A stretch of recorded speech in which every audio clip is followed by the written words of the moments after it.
أعوذ بالله من الشيطان الرجيم. بسم الله الرحمن الرحيم. واصنع الفلك بأعيننا ووحينا ولا تخاطبني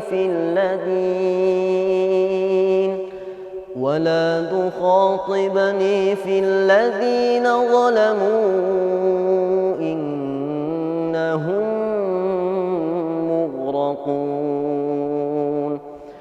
ويصنع الفلك وكلما مر عليه ملأ من قومه سخروا منه قال إن تسخروا منا فإنا نسخر منكم كما تسخرون.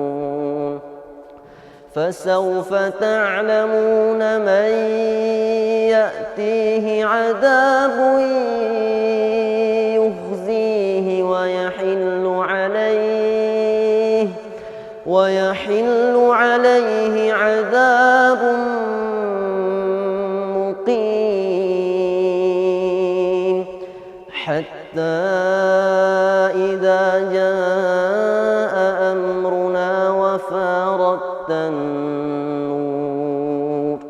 وفارت النور قل نحمل فيها من كل زوجين اثنين وأهلك إلا من سبق عليه القول ومن آمن وما آمن معه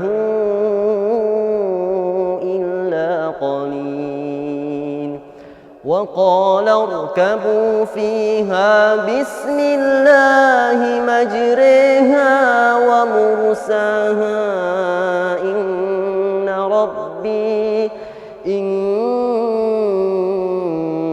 ربي لغفور رحيم.